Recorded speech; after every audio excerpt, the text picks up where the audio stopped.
दोस्तों ऑस्ट्रेलिया ने 352 रन बनाकर भारत को तीसरे वनडे मैच में दे डाली बड़ी चुनौती, लेकिन इसके बाद भारतीय टीम ने कर दिया कमाल और एक बार फिर से ऑस्ट्रेलिया को चटाई धूल। जी हां दोस्तों, भारत ऑस्ट्रेलिया की टीम के बीच तीसरा और फाइनल वनडे मैच राजकोट के मैदान पर खेला गया, जहां इस बड़े मुकाबले में ऑस्ट्रेलिया की टीम ने टॉस जीतकर पहले बल्लेबाजी चुनी और उनका ये फैसला आज बेहद ही अच्छा साबित हुआ, क्योंकि दोस्तों डेविड वार्नर और मिचेल मार्श आज के मैच में एकदम टी20 स्टाइल में बल्लेबाजी कर रहे थे और एक के बाद एक बड़े बड़े शॉट खेल रहे थे, जिससे दोस्तों ऑस्ट्रेलिया का स्कोर ही इस मुकाबले में काफी तेजी से आगे भाग रहा था। और दोस्तों इन दोनों बल्लेबाजों की कमाल की बल्लेबाजी की वजह से ऑस्ट्रेलिया की शुरुआत इस मुकाबले में काफी बेहतर हो गई थी। और इसी बीच डेविड वार्नर ने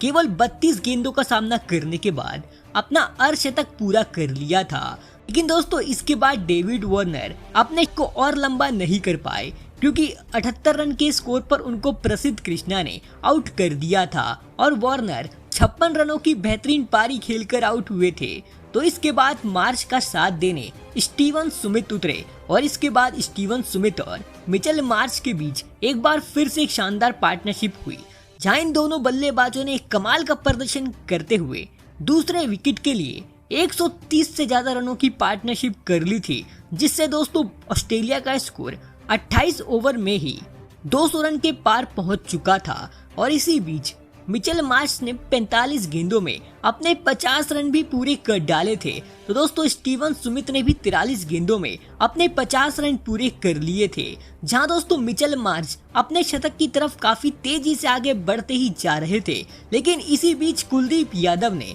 उन्हें 215 रन के स्कोर पर आउट कर दिया और दोस्तों मिचेल मार्श अपने शतक से चूक गए और वो 96 रनों की शानदार पारी खेलकर आउट हो गए थे। वो अपने शतक से 4 रन दूर रह गए, जहां इसके बाद बैटिंग करने मार्नस लबुशेन उतरे और मार्नस लबुशेन भी इस मैच में कमाल की बैटिंग कर रहे थे। लेकिन तभी दूसरी तरफ मोहम्मद सिराज ने स्टीवन स्मिथ को आउट कर दिया और दोस्तों स्मिथ 74 रनों की शानदार पारी खेल के आउट हुए थे, जहां उनके आउट होने के बाद इसके बाद ऑस्ट्रेलिया की टीम के एक के बाद एक विकेट गिरने लग गए, क्योंकि इसके बाद एलेक्स कैरी केवल 11 रन बना पाए, तो मैक्सवेल ने भी केवल 5 ही रन बनाए थे, तो कैमरॉन ग्रीन 9 रन बनाकर आउट हुए। लेकिन आखिरी में पैट कमिंग्स ने उनका साथ दिया और इसी बीच मार्नस लबुशेन ने बेहतरीन बल्लेबाजी करते हुए 43 गेंदों में अपने 50 रन पूरे कर लिए थे और उनकी शानदार बैटिंग की वजह से ही ऑस्ट्रेलिया की टीम ने 300 रनों का आंकड़ा भी पार कर लिया था। जहां दोस्तों इसके बाद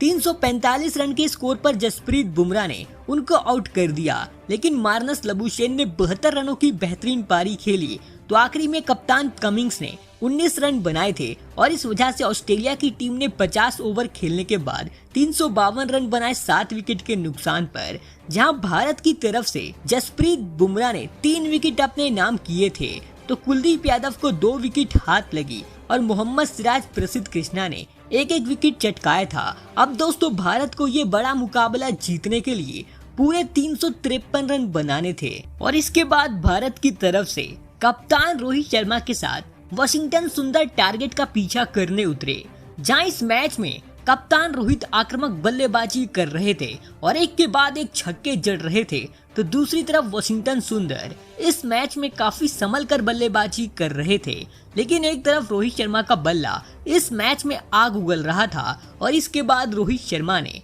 केवल 31 गेंदों का सामना करने के बाद अपने 50 रन भी पूरे कर डाले थे। लेकिन दोस्तों दूसरी तरफ खड़े वाशिंगटन सुंदर को 74 रन के स्कोर पर मैक्सवेल ने आउट करके भारत को पहला झटका दिया और वाशिंगटन सुंदर 18 रन बनाकर आउट हुए थे। जहां वाशिंगटन सुंदर के आउट होने के बाद बैटिंग करने किंग कोहली उतरे और इसके बाद कप्तान रोहित और विराट कोहली के बीच हमें एक शानदार पार्टनरशिप देखने को मिली, जहां ये दोनों बल्लेबाज भारत के लिए काफी तेजी से रन बना रहे थे और भारत का स्कोर भी काफी तेजी से आगे भाग रहा था, क्योंकि दोस्तों 20 ओवर तक ही भारतीय टीम का स्कोर 140 रन के पार पहुंच गया था और इन दोनों बल्लेबाजों ने 70 रनों की बेहतरीन पार्टनरशिप भी कर ली थी। लेकिन 144 रन के स्कोर पर जब रोहित शर्मा ने मैक्सवेल की गेंद पर एक शानदार शॉट खेला, लेकिन उसी गेंद को मैक्सवेल ने शानदार कैच पकड़ के कप्तान रोहित को आउट कर दिया और दोस्तों रोहित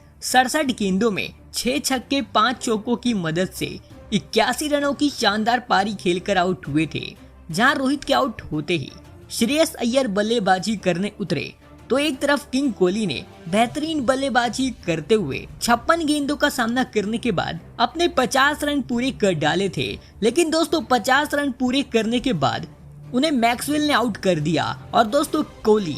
56 रनों की शानदार पारी खेलकर आउट हुए। तो इसके बाद बैटिंग करने केएल राहुल उतरे थे, जहां इसके बाद अय्यर और केएल राहुल ने भारतीय टीम की पारी को बढ़िया से आगे बढ़ाया और दोस्तों इन दोनों बल्लेबाजों ने भारत का स्कोर 200 रन के पार पहुंचा दिया था। लेकिन दोस्तों इसके बाद भारत को ये मुकाबला जीतने के लिए काफी तेजी से रन बनाने थे, लेकिन ये दोनों बल्लेबाज इस मुकाबले में जल्दी जल्दी रन नहीं बना पा रहे थे और इस वजह से इन दोनों ही खिलाड़ियों पर प्रेशर बनता जा रहा था और इसी प्रेशर की वजह से 223 रन के स्कोर पर केएल राहुल को मिचेल स्टार्क ने आउट कर दिया और राहुल 26 रन बनाकर आउट हुए। जहां इसके बाद बैटिंग करने सूर्य कुमार यादव उतरे और उनसे उम्मीद थी कि वो इस मुकाबले में आक्रामक बल्लेबाजी करके भारतीय टीम को इस मुकाबले में जीत दिलाएंगे। लेकिन दोस्तों उनको जोश हेजलवुड ने आउट कर दिया और सूर्या केवल 8 ही रन बना पाए थे और दोस्तों इसके बाद भारत को सबसे बड़ा झटका